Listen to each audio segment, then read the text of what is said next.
Her body was found lying on its side, sealed behind a wall, with no windows and barely enough air to breathe.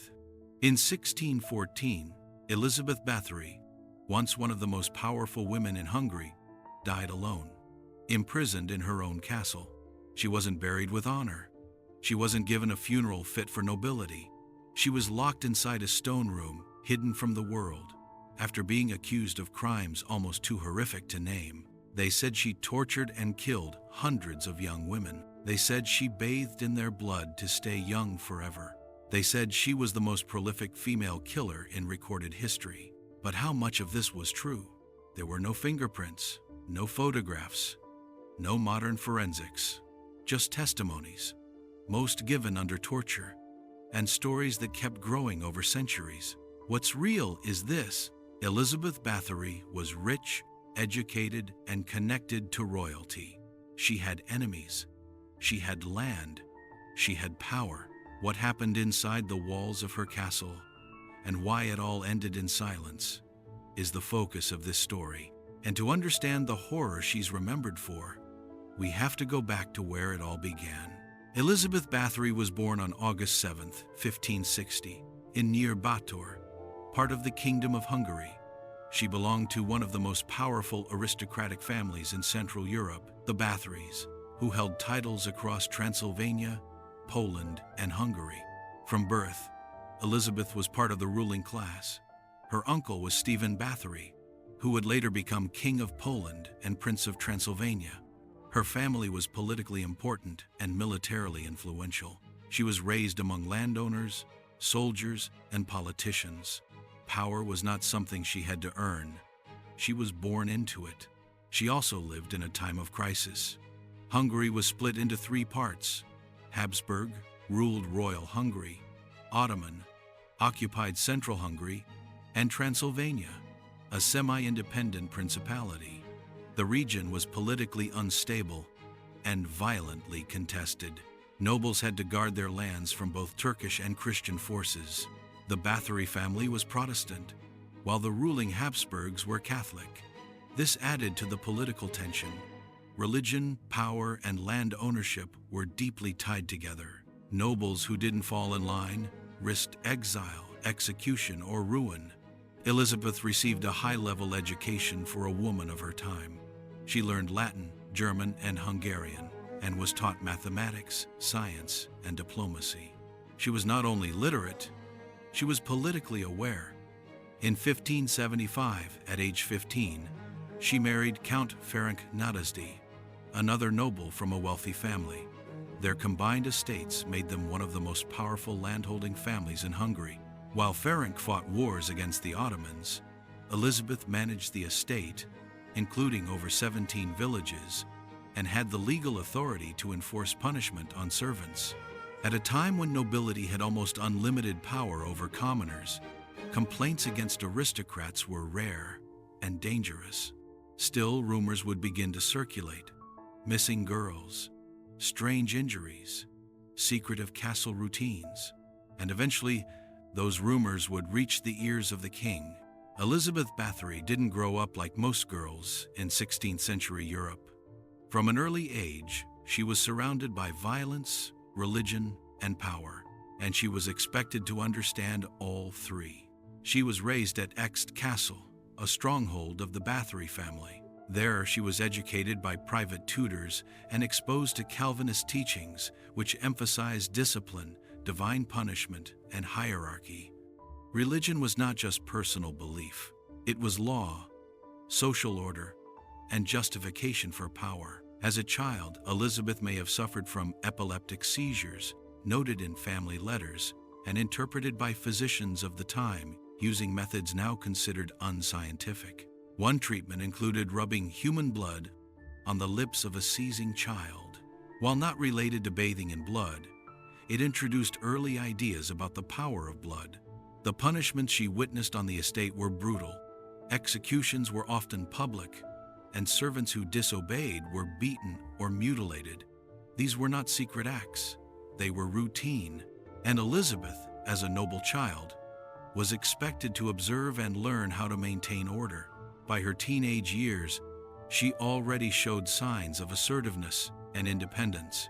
Records suggest that at age 13 or 14, she may have had a child with a lower-ranked man, possibly a servant or peasant. The child was allegedly removed from the estate and never returned. The scandal was quietly erased, but it hinted at how easily inconvenient facts could be buried.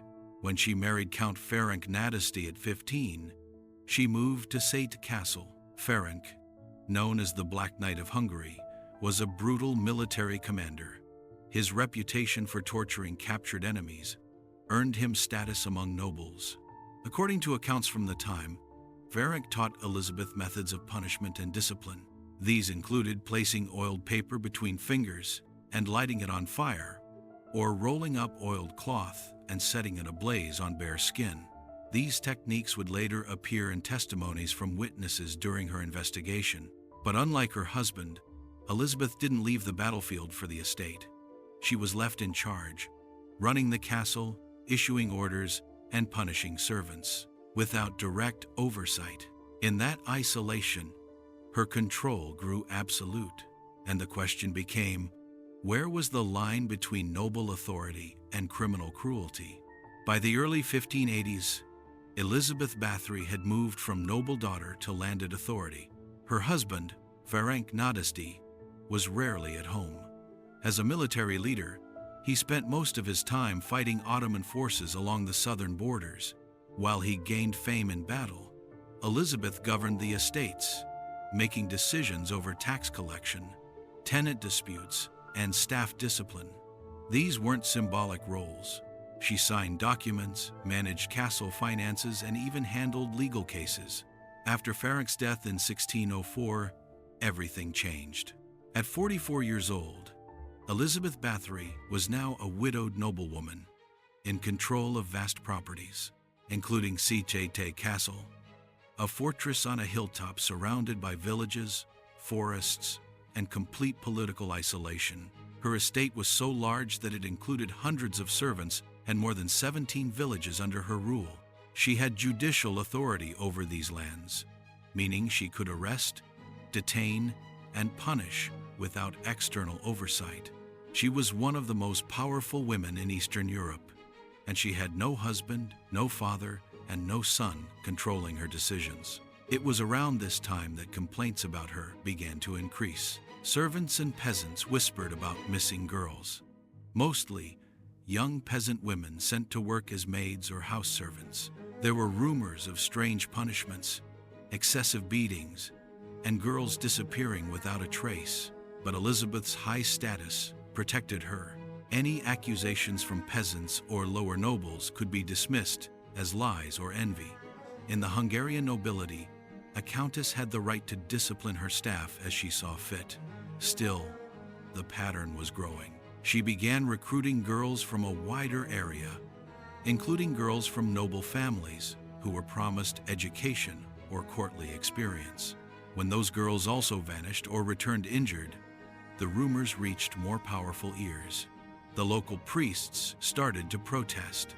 Complaints reached regional leaders, and eventually, King Matthias II took notice. By 1609, Elizabeth Báthory was under pressure.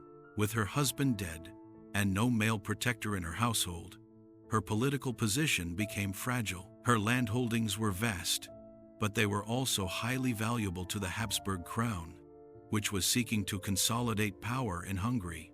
At the same time, Elizabeth's alleged crimes were no longer hidden. Reports were reaching the royal court. Priests refused to bury servants who had died at her castle unless the deaths were investigated. Families claimed their daughters never returned from service. Even members of the lower nobility were beginning to speak openly. Elizabeth responded by expanding her recruitment.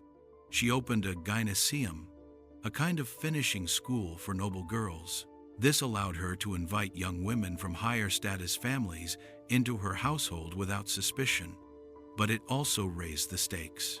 When noble daughters began disappearing or returning with injuries, silence was no longer possible. In late 1610, King Matthias II ordered György Thurzó, the Palatine of Hungary and Elizabeth's cousin, to investigate. He was loyal to the crown, and he also had financial reasons to act.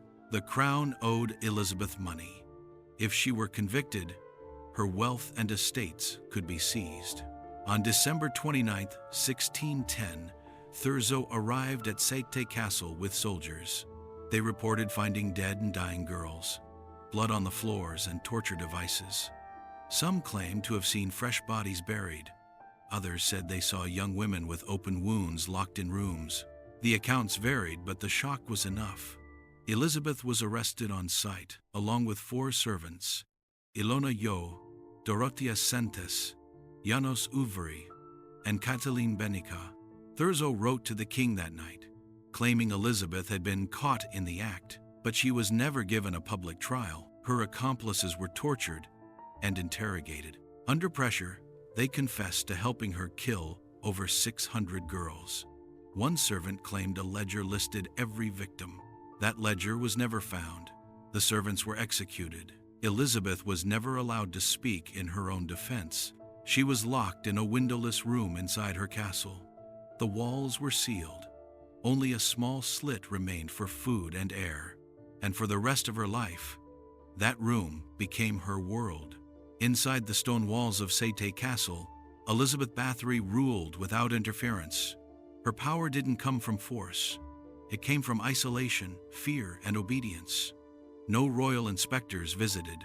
No noble authority questioned her. The servants she employed, many of them young girls from poor villages, had no protection. For them, entering the castle meant losing the outside world. Testimonies from later investigations described punishments that escalated beyond discipline. Girls were allegedly beaten for hours until their skin split open.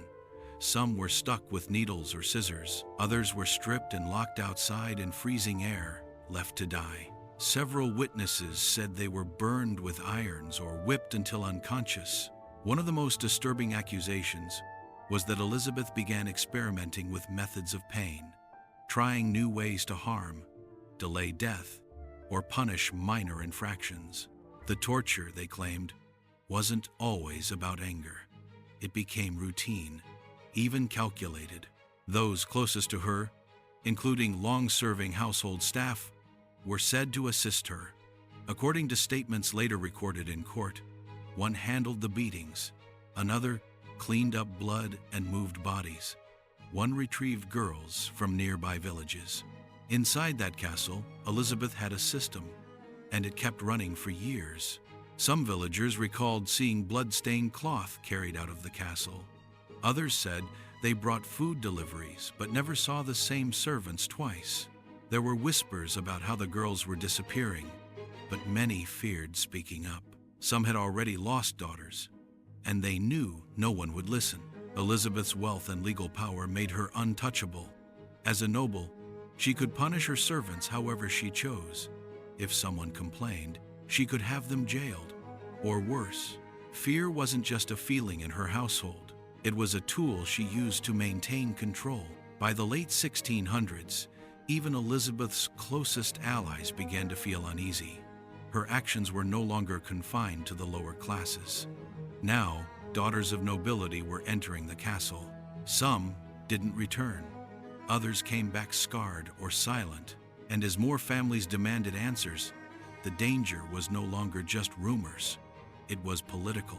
By 1610, the castle at Sète no longer felt like a fortress. It felt like a trap. The rumors that once stayed in whispers were now reaching nobles, priests, and judges. Elizabeth Báthory, once surrounded by loyalty, began to question the people closest to her. Trust was disappearing. Control was slipping. Her family ties, which once protected her, began to weaken. She had powerful relatives, cousins in royal positions, former allies in the church, but they now faced pressure from the king. Covering for Elizabeth was becoming too risky. Publicly defending her meant siding against the monarchy, against justice, and possibly against the Catholic faith, which the Habsburg rulers were enforcing more strictly. At the same time, inside the castle, Elizabeth grew more isolated. She stopped appearing in public. Her letters became shorter. According to preserved correspondences, She began accusing staff of betrayal and disloyalty. Servants were rotated more frequently. Some disappeared, others fled. There was no formal record of emotional breakdown, but her behavior shifted. The woman who once ran a vast estate with structure and discipline now ruled through suspicion and fear. Former allies stopped visiting. Minor offenses became major punishments. Servants feared even speaking in her presence. She reportedly dismissed or punished long-serving workers without warning.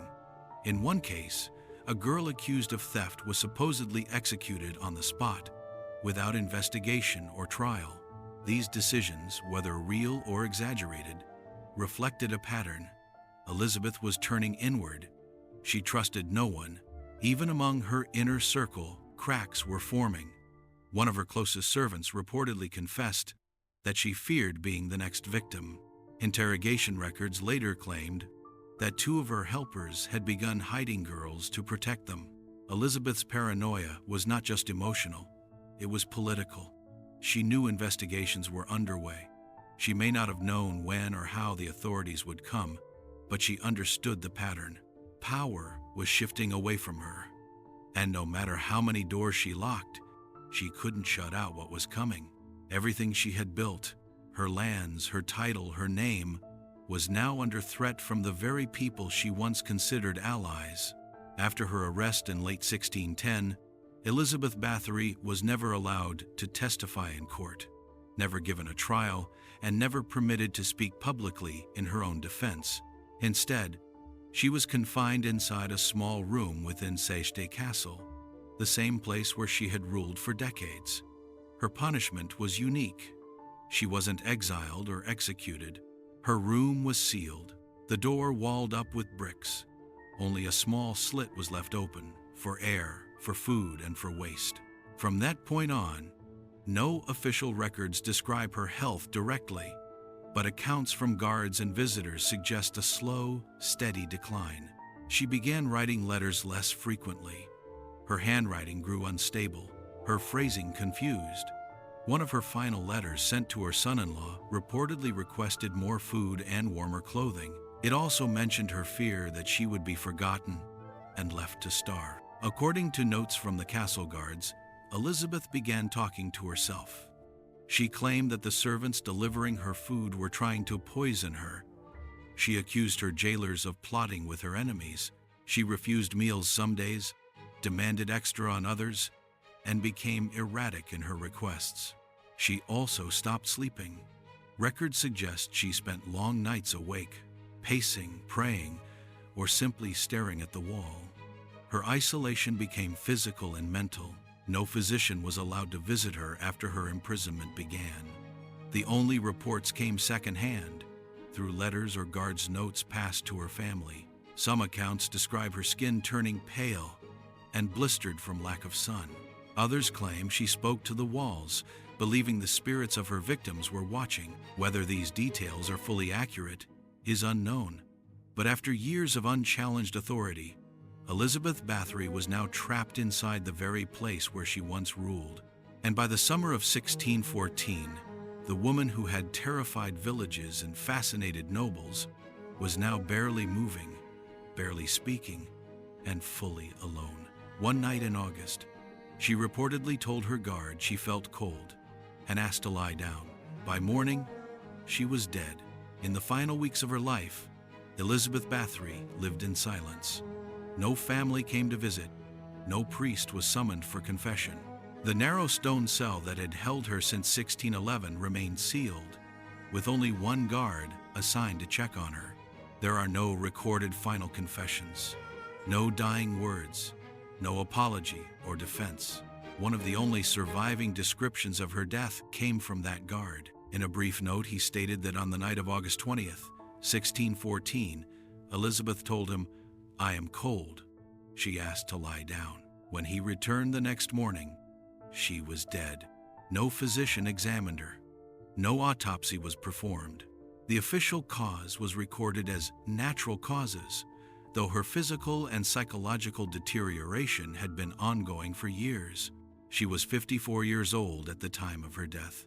There was no public funeral, Initially, her body was buried in the church crypt at Sedste, but within days, angry villagers demanded it be removed. They refused to allow the remains of someone they believed to be a mass murderer to rest in sacred ground. Her body was quietly moved, possibly to her family estate in Ext, though the exact location of her grave remains unknown. No last will has ever been found. No final instructions were given about her land or possessions. After her death, her wealth and properties were divided among relatives, and all royal debts owed to her were erased.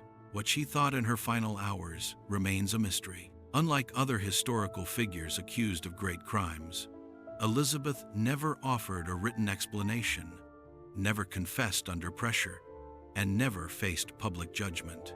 Her final obsession may not have been legacy or revenge. It may have been survival, the hope that someone would open the wall, that someone would clear her name, or that someone would still be listening, but no one came. Her death marked the quiet end of a woman who had once commanded fear across an entire region, now gone without witness, trial, or ceremony. Elizabeth Báthory's death in 1614 did not bring closure. It brought opportunity. She had controlled vast estates, owned profitable lands, and had claims to wealth that made even kings uneasy. When she died, the royal court moved quickly to secure what remained. There was no legal dispute, no delay in confiscation.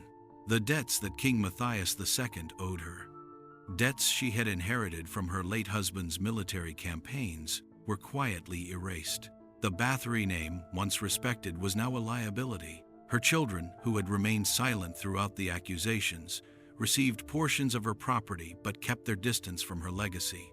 There were no public statements, no defense of their mother, and no effort to restore her reputation. They disappeared from political life. Within months, Sedste Castle changed hands.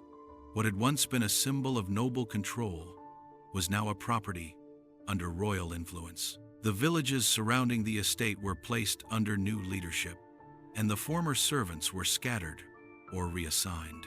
Some fled, fearing retaliation from those who had lost daughters under Elizabeth's rule. The broader power structure shifted too. With Elizabeth gone and her influence neutralized, the Habsburg monarchy further consolidated control over Protestant landholders in the region. Her removal was not just a moral statement, it was a strategic victory. The idea of a female noble having autonomous power over an estate, independent of church or king, became less acceptable. Her downfall was a warning to others, especially women of rank, about the risks of unchecked authority. But not everyone believed justice had been served. Some nobles whispered that the entire case had been a setup, that Elizabeth had been too rich, too independent, and too dangerous, that her confinement was not punishment for crimes, but a political execution without blood. Yet, the official narrative held, Elizabeth Báthory was dead, the king's debts were gone, the land was under new control, and those who had benefited from her downfall had no reason to ask more questions. For over a century after Elizabeth Báthory's death, her name remained on legal records but absent from public storytelling. Then, in 1729, something changed. A Jesuit scholar named László Töröcsy published a book on Hungarian history. In it, he described Elizabeth not just as a killer, but as a monster who bathed in the blood of virgins to preserve her youth. That line was never found in trial records, interrogations, or contemporary letters. But once it appeared, it stuck. Over time, that version of Elizabeth Báthory eclipsed the original. She became a vampire figure, an icon of female cruelty, youth obsession, and Gothic horror. Writers, painters, and filmmakers molded her into myth. The real woman vanished beneath centuries of sensational storytelling. But in the 20th century, historians returned to the original documents, trial transcripts, land records, and noble correspondences. What they found raised questions. First, no physical evidence of mass murder was ever documented. The number of 650 victims came from a single servant's statement, obtained under torture, The supposed ledger listing all names was never produced in court and has never been found. Second, Elizabeth was never given a formal trial, despite being a countess. Her conviction came through testimony alone, most of it from servants who were tortured. Her noble peers stayed silent, and the man who oversaw her arrest, Georgi Thurzo, inherited power and property after she was removed. Third, her downfall benefited the Habsburg court. She was Protestant, independently wealthy, and controlled border territory during a period when the Catholic monarchy was consolidating control. Some historians now suggest that politics, not just violence, explains her imprisonment. Others argue that both could be true, that she committed terrible acts and was also removed when she became inconvenient. Today, Elizabeth Báthory is remembered more as legend than fact. But beneath the horror stories, her life reflects a deeper tension. What happens when a woman with power defies the system that created her? Elizabeth Báthory ruled over land, people, and law, in a time when most women could not even own property. She was educated, fluent in multiple languages, and skilled in estate management. She was born into power, married into more, and maintained control over a vast region for decades. But her story did not end with authority. It ended with confinement, isolation, and erasure. Whether she was guilty of the crimes she's accused of, or whether she was the victim of a political purge, in fact, is clear. No noble woman in Hungary ever again wielded power the way she did. Her case served as both punishment and precedent. After her fall, aristocratic women were more closely tied to court politics and male guardianship. The structure that allowed Elizabeth to act independently was dismantled, piece by piece. In popular memory, she became something else entirely. Not a politician, not a ruler, but a monster. Her name was stripped of context and attached to legend, and that might be the real warning of her story. Power in isolation does not protect. Wealth does not guarantee loyalty, and truth, once buried beneath fear and politics, rarely returns in one piece. Today, her image lives on as fiction, horror, and folklore. But in history, what remains is not just the question of what she did, it's the question of why her story was told this way, and why, centuries later, we're still not sure what to believe. She died alone, buried in silence, and remembered as a myth. But what happens when a king isn't hidden, but publicly executed by his own people? Elizabeth Báthory's trial never came. King Charles I of England faced his accusers head-on a scaffold with a crowd watching. But the real question isn't how he died. It's why his own government decided to kill him. Religious war, political betrayal, a kingdom divided, and a death that changed monarchy forever. Click now to uncover the dark truth behind the death of King Charles I. What happened on that cold January day will make you question everything you thought you knew about royal power.